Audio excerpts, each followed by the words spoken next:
everyone, my name is Serena Mescalado, and today I'm going to be explaining the CAS portion of the IB diploma program. Now, some of y'all might be wondering, what is CAS? Well, CAS is something that stands for three things: creativity, activity, and service. So basically, CAS is this part where you have a bunch of experiences that relate to those three areas: creativity, activity, and service. Now, these experiences can be basically anything, although if you go to not Cape Coral High School, that might vary a little bit with y'all. All of this might vary a little bit if you don't go to my school specifically. I tried asking other people, interviewing other people for their personal experiences, so this could be as useful to as many people as possible, but I don't know how accurate this is. I know that one person I interviewed said that his school wanted it to be more for the good of the community, basically. Like, you can't just start up a D&D club just for funsies. So take it with a grain of salt. Whatever.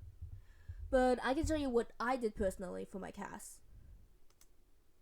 For creativity, my two favorite ones was drawing a Pokemon every day because I love Pokemon. I'm wearing an Eevee shirt right now. I really like Pokemon, and I wanted to draw again. And then I started to make a lot of food too, because one, I think cooking is a really important skill. That's basically about it. I think it's cool and it looked fun, and also I learned how to make bread, and I love making bread. A lot of fun there. For activity, I rode my bike around, which was actually really great, to get some fresh air. I live in Florida, and I hate the sun. It's so hot. So I don't like going into the summer heat if I can avoid it. But with the CAS, I made an experience of going on my bike, and it was really nice to also just explore the neighborhood a lot more instead of going to the usual hot spots.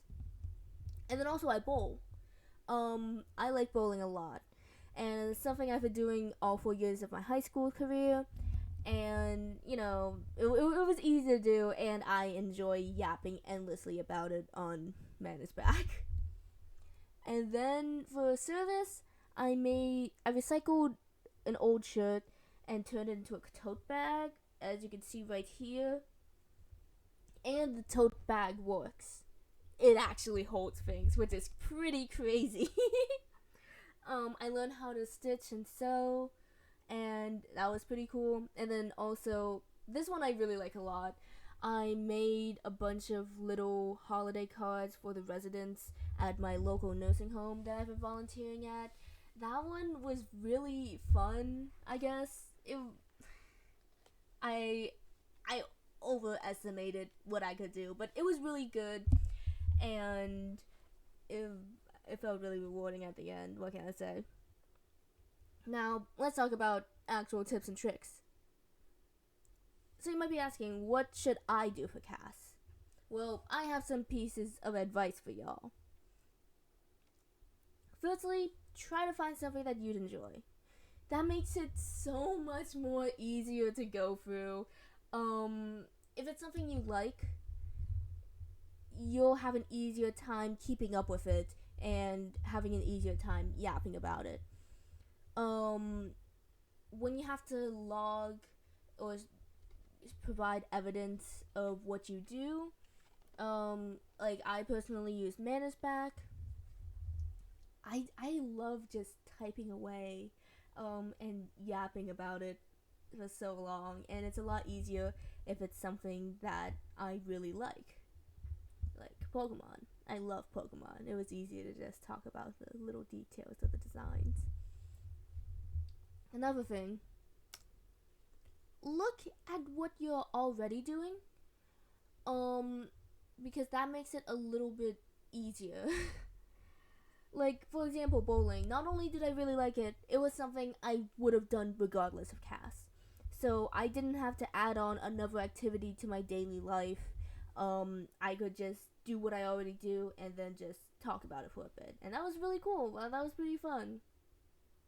But also, something else that's pretty cool about it is that since I have to like journal and provide evidence, I've become a lot more reflective on my performance as a bowler, and I don't think that would have happened without CAS. So, it could also be an opportunity for you to just reflect more on what you do and potentially grow more.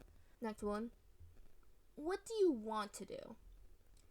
CAS, you could use it as an opportunity or an excuse to do something you really want to do.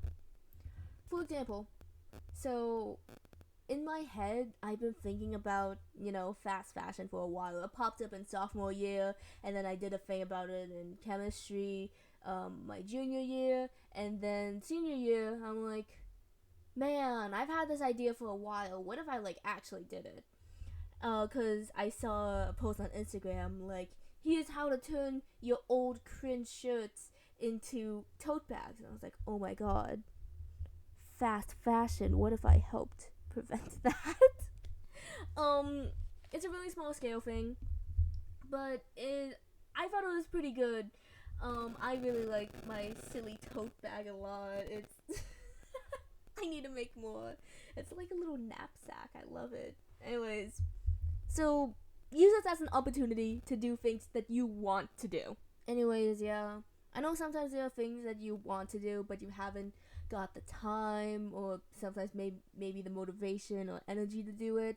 But with CAS, it sort of gives you like a push or an excuse to do it. I don't know if excuse is the right word, but yeah, it can be a helpful motivator to do things you want to do if you use it the right way.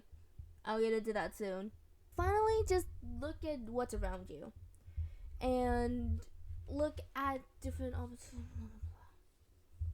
look around you, look at what's happening, look for any opportunities and events that might be going on that you could participate in or help out with. I think that would open up a lot of doors, and not only is it good to get in touch with your community, but I think it's a lot easier to find service things that way. Side tangent, I'm gonna do a promotion. A family friend, Juan Cordero, he's working on turning his 5-acre farm into a housing project for the disadvantaged, so homeless folks, veterans, you get the idea. And I think it's really cool, and I don't think I can help as much considering I'm like moving this year.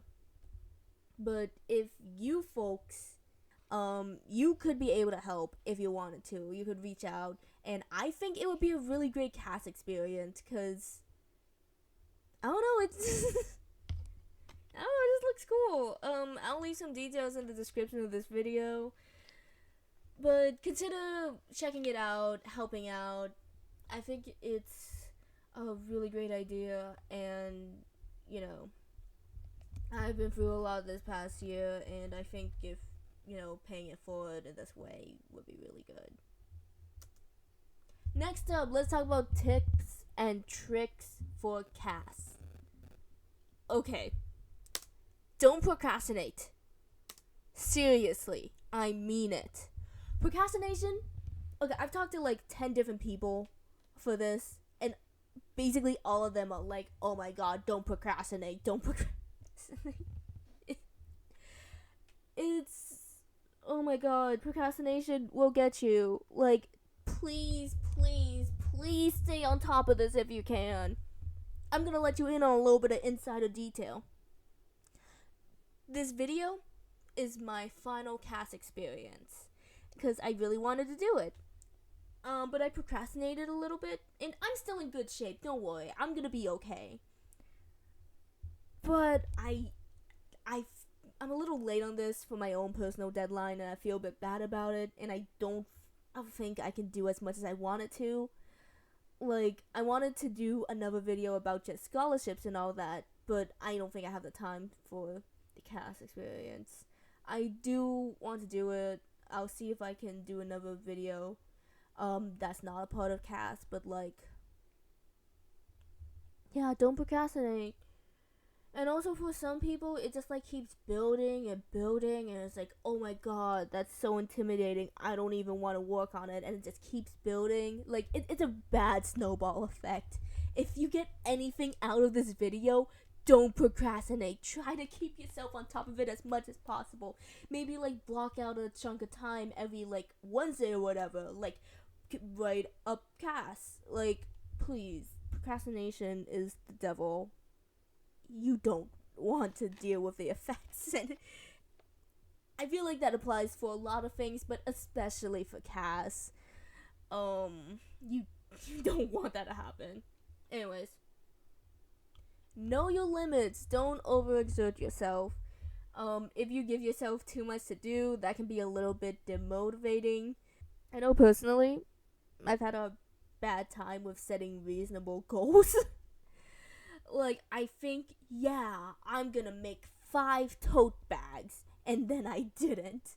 And then I feel a little bit bad about myself. And, like, I'm glad I did it at all, but it's also just a little bit demotivating. So, know what you can do. You should still push yourself and put yourself a little bit outside of your comfort zone, but don't, like, throw yourself into the deep end of the pool right off the bat. Like, yeah. This is also a great opportunity to do things that you wouldn't normally do, put yourself outside your comfort zone. And I think that's a really good thing to do. But then again, don't give yourself too much, because that can also just make it unbearable to do. And an extra special thanks to all of these wondrous people. I interviewed them to help me with this slideshow for good advice, things they particularly struggled on, and it has been really useful. Also, I'd like to thank my dad who kept me on top of CAS, and also Miss Mackey, who made CAS pretty easy.